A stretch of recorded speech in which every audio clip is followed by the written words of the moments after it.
Hair fall తో బాధపడుతున్నారా? 150+ branches ఉన్న అడ్వాన్స్డ్ గ్రో హెయిర్ క్లినిక్ లో ఫ్రీ కన్సల్టేషన్ కోసం కాల్ చేయండి. Welcome to Suman TV. Andhra Pradesh deputy chief minister Pawan Kalyan గారికి ప్రాణహాని. ఇది నిన్నటి నుంచి చాలా మంది ఆందోళనకు గురి చేస్తున్న అంశం. దేశవ్యాప్తంగా మోస్ట్ పవర్ఫుల్ పొలిటీషియన్గా నేషనల్ మీడియా అతను చూపిస్తూ ఉంది ఒకవైపు. ఇంకోవైపు అతని మీద దాడి చేయడానికి పలు సందర్భాల్లో ఇది 4వసారి.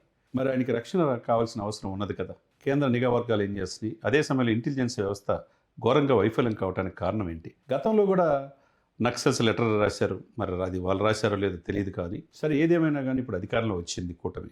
మరి ఆంధ్రప్రదేశ్ డిప్యూటీ చీఫ్ మినిస్టర్ ఆంధ్రప్రదేశ్కి పరిమితం కాదు, ఇప్పుడు దేశ సంపదగా అవతరించాడు. అటువంటి పవన్ కళ్యాణ్ గారికి ఎందుకు తరచూ ఇలా దాడులు జరుగుతున్నాయి? ఆయనకు భౌతికంగా లేకుండా చేయడానికి ఎందుకు ప్రయత్నం జరుగుతుంది? దీని తెర వెనక కుట్ర ఏమైనా దాగి ఉందా అనేది ఒక్కసారి వివరాల్లోకి వెళ్తే కనుక, సుమన్ టీవీ వీక్షకులకి నిన్న జరిగిన ఈ పరిణామం చాలా యావత్ భారతదేశంలో, ఎందుకంటే దక్షిణ భారతదేశం నుంచి ఎమర్జ్ అయిన మోస్ట్ పవర్ఫుల్ పొలిటీషియన్గా పవన్ కళ్యాణ్ గారిని ఈయన పవన్ గారు తుఫాన్ అని మోదీ గారు అంటున్నారు. మరి అదే సందర్భంలో ఆంధ్రప్రదేశ్లో ఎందుకు జరుగుతుంది? ఆయన సొంత కార్యాలయం, పార్టీ ఆఫీసు, తన పక్కనే క్యాంపు కార్యాలయం రెండూ అక్కడే ఉన్నాయి. ఆయన ప్రభుత్వం ఏర్పాటు చేసిన దాన్ని కూడా క్యాంప్ ఆఫీస్లో కూడా ఉండకుండా తన సొంత డబ్బులతో పార్టీ కార్యక్రమాలు, రివ్యూలు అన్నీ కూడా చేస్తూ ఉన్నారు. మరి ఎక్కడో శ్రీకాకుళం నుంచి ఇచ్చాపురం దగ్గర ఉన్న నీలాద్రి ఎలా వచ్చాడు?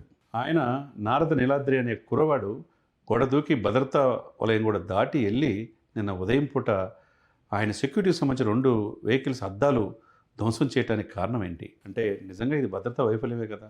మరి దేశ ప్రధాని మోదీ గారు ఈయన పవన్ గారు తుఫాన్ అంటే, దక్షిణ భారతదేశంలో మోస్ట్ పవర్ఫుల్ పొలిటీషియన్గా ఉండే ఈ వ్యక్తి 100 కోట్ల మంది హిందువులకి హిందూ సనాతన ధర్మ పరిరక్షణ బోర్డు అంటున్నాడు. మరి ఒక రకంగా మిగతా వాళ్ళకి మరి ఇట్లిస్ట్లో వెళ్ళిపోతూ ఉన్నారు. ఈయన భద్రత కల్పించుకోవాల్సిన బాధ్యత, రక్షించుకోవాల్సిన బాధ్యత ఆంధ్రప్రదేశ్ ముఖ్యమంత్రి గారికి ఉంది. అదేవిధంగా ఈయనకి జెడ్ కేటగిరీ కూడా భద్రత కల్పించాలని పలు సందర్భాల్లో సుమన్ టీవీలో మనం కూడా తెలియజేశాం. దీన్ని సీరియస్గా తీసుకొని ఆంధ్రప్రదేశ్ ముఖ్యమంత్రి గారు కేంద్ర హోంశాఖ అమిత్ షా గారితో మాట్లాడి జెడ్ కేటగిరీ భద్రత కల్పించాల్సిన అవసరం చంద్రబాబు నాయుడు గారి మీద ఉంది అనేది అందరూ చెప్తున్నమాట. ఎందుకంటే ఎప్పుడు కూడా లక్షలాది మంది నుంచి కోట్లాది మంది అభిమానులు పవన్ కళ్యాణ్ సొంతం. అటు సినిమాలు, రాజకీయాలు రెండూ చేస్తూ ఉన్న ఆ వ్యక్తికి ఈరోజు కూటమి అధికారులు రావడానికి కారణమైన కీలకమైన వ్యక్తి, దేశ ప్రధాని 3వసారి ప్రధానమంత్రి అవడానికి కూడా చాలా కీలకం పవన్ కళ్యాణ్ గారు. మరి అటువంటి వ్యక్తిని, జాతీయ సంపదని కాపాడుకోవాల్సిన అవసరం మనకుంది కదా. మరి దీని మీద దృష్టి పెట్టాలని మేధావులు, విజ్ఞులు చెప్తా ఉన్నారు. ఒకవైపు ఇంటెలిజెన్స్ బ్యూరో నిన్న ఇమ్మీడియట్గా డీజీ సర్వశేష త్రిపాఠి వెళ్ళి పవన్ కళ్యాణ్ గారిని కలవటం జరిగింది.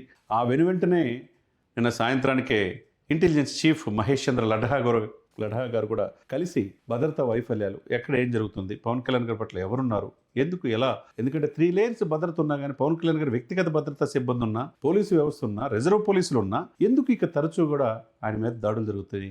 కారణం ఏంటి? దీని వెనక ఎవరైనా ఉన్నారా? ప్రతిపక్ష లీడర్స్ ఉన్నారా? లేకపోతే ఇప్పుడున్న వాళ్ళలోనే ఉన్నారా అంతరంగంగా? ఎందుకు ఇట్లా ఈ విధంగా? ఎందుకంటే గతంలో మనం చూసాం, ఏదైతే విశాఖపట్నం మన్యం ప్రాంతాలు వెళ్ళినప్పుడు ఒక అగంతకుడు దగ్గరగా సంతరించిన తీరు, తర్వాత పిఠాపురంలో చూసాం.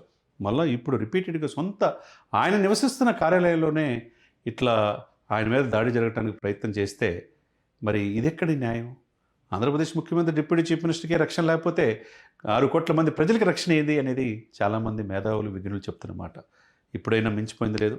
ఎక్కడైనా ఇమ్మీడియట్గా ఆయనకి జెడ్ కేటగిరీ భద్రత కల్పించాలని ఆంధ్రప్రదేశ్ లా అండ్ ఆర్డర్ కూడా సీఎం చేతిలో ఉంది కాబట్టి ఇమ్మీడియట్గా రాయాల్సిన అవసరం ఉంది చంద్రబాబు నాయుడు గారు అని చెప్తా ఉన్నారు. ఇంకోవైపు ఈయనకి పెంటారావు అని చెప్పేసి రిజర్వ్ పోలీస్ అధికారి, ఇన్స్పెక్టర్, దాంతోపాటు 4 కానిస్టేబుల్ కూడా ఇమ్మీడియట్గా హెడ్ ఆఫీస్కి సరెండర్ చేశారు. ఎందుకంటే వీళ్ళ వైఫల్యం వల్లే ఆ వ్యక్తి అగంతకుడు చొరబడ్డాడు అనేది ఇంటెలిజెన్స్ యొక్క నిఘా వర్గాల యొక్క నివేదిక. దాని ప్రకారం ఇప్పుడు వరకు ఆయన భద్రత పర్యవేక్షిస్తున్న reserve inspector Pentarao 4 constable head ఆఫీస్కి ఇచ్చేసేసి వాళ్ళ ప్లేస్లో ఇంకొకరిని సమర్థులను నియమించారు. ఏదేమైనా కానీ ఒకవైపు మహేష్ చంద్ర లడ్హా కావచ్చు, ఇంటెలిజెన్స్ చీఫ్ కావచ్చు, సర్వశ్రేష్ఠ త్రిపాఠి కావచ్చు, కేంద్ర హోంశాఖ సంబంధించిన అధికారులు కూడా పర్యవేక్షణలో ఆంధ్రప్రదేశ్ డిప్యూటీ చీఫ్ మినిస్టర్ని భద్రత కల్పించాలి, ఆయనకి ఎటువంటి ఇబ్బంది లేకుండా చూడాల్సిన బాధ్యత ఉందని చెప్పేసి ఇంటెలిజెన్స్ వర్గాలు కూడా చెప్తా ఉన్నాయి. ఇప్పుడు ఏం చర్యలు తీసుకోబోతున్నారు పోలీసు వ్యవస్థ? ఎందుకంటే లా అండ్ ఆర్డర్ కరెక్ట్గా ఉంటేనే మరి ప్రభుత్వాలు బాగుంటాయి. మరి లా అండ్ ఆర్డర్లో కీలకమైన అధికారులు ఉన్న ముఖ్యమంత్రి, ఉప ముఖ్యమంత్రి గారికి భద్రత లేకపోతే ఇక సామాన్య మానవులకి రక్షణ ఎక్కడ ఉంటుంది అనేది అందరి నోట మాట. కాబట్టి ఈయన ఒకవైపు హిందూ సనాతన సాంప్రదాయం అని చెప్పి అంటున్నాడు, 100 కోట్ల మంది హిందువులు పవిత్రంగా. ఒకవైపు దానివల్ల మిగతా మిషనరీస్, క్రిస్టియన్స్లో, తర్వాత ఇంకోవైపు ముస్లిమ్స్లో ఈయన శత్రువు అయిపోతూ ఉన్నాడు. ఇంకోవైపు రెడ్ శాండిల్స్ అరికట్టి 1000 కోట్ల అక్రమ సంపాదన జరగకుండా నేపాల్ బోర్డర్లో తీసుకొచ్చి తమిళనాడు బోర్డర్లో తీసుకొచ్చి కాపాడుతూ ఉన్నాడు. అక్రమార్కుల గుండెల్లో పరుగులు ఎత్తిస్తున్నాడు. ల్యాండ్ స్కామ్ కావచ్చు, ఇసుక స్కామ్స్ కావచ్చు, లిక్కర్ స్కామ్ కావచ్చు, ఎవరైనా తప్పు చేయాలంటే భయపడేటట్లుగా deputy chief minister Pawan Kalyan garu చేస్తున్నారు కాబట్టి శత్రువులు ఎక్కువయ్యారు. మరి ఈ శత్రువుల నుంచి ఆయన కాపాడుకోవడానికి ఆయన సొంత సెక్యూరిటీ సిబ్బంది ఉంది. మరి ఇప్పుడు ప్రభుత్వం ఏర్పడడానికి కారణమైన వ్యక్తి కాబట్టి ఆయన్ని కాపాడుకోవాల్సిన బాధ్యత కేంద్ర ప్రభుత్వానిది, రాష్ట్ర ప్రభుత్వానిది అనేది అందరూ చెప్తున్నమాట. మరి కేంద్ర ప్రభుత్వ నిఘా వర్గాలు, కేంద్ర హోంశాఖ, ఆంధ్రప్రదేశ్ హోంశాఖ, ముఖ్యమంత్రి గారు ఏ నిర్ణయం తీసుకుంటారు, త్వరలో జెడ్ కేటగిరీ భద్రత కల్పిస్తారా లేదా అనేది వేచి చూడాల్సిందే.